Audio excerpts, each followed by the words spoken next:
Hello, I'm John Talks with Me, Jessica Child, from Newsrouters TV. EU elections finished on Sunday. From April 7 to June, 375 million citizens were called upon to vote for the 736 members who will represent them in the European Parliament until 2014. Over the past 30 years, since the first EU elections, the Parliament has gained more powers, but many citizens still see the ballot as a national midterm poll for punishing the parties in government. Despite its victory at the European elections, the centre-right will find it harder to pass proposals in the new EU Assembly, as its leadership has been eroded to the benefit of smaller parties.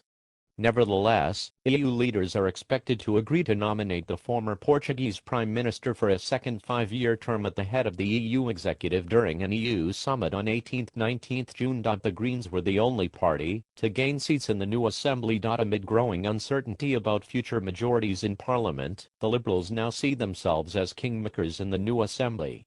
With 81 MEPs elected, the Alliance of Liberals and Democrats for Europe, ALDE, following European People's Party, Christian Democrats, and European Democrats, EPED, and Socialist Group in the European Parliament, PACE, remain the third largest political force in Parliament. More bodies recovered near site of plane crash.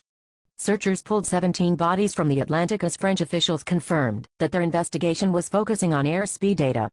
French investigators announced Saturday that the plane had been scheduled to have its pitot tube replaced, but it remained unclear whether the part had malfunctioned or had anything to do with the crash. The answer to that question and others may be lying somewhere on the ocean floor just north of the equator, documented clearly and plainly in the flight data and cockpit voice recorders known as black boxes. Venice, Italy. The 53rd Biennale, the Olympiad of art events that opened to the public on Sunday.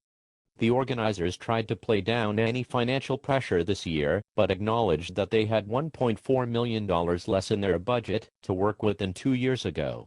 To make up for the shortfall, they raised the entrance fee from $21.25 to $25.50.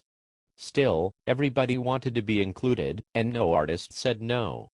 So much news for today, with me, John Talks, and me, Jessica Child. Bye-bye.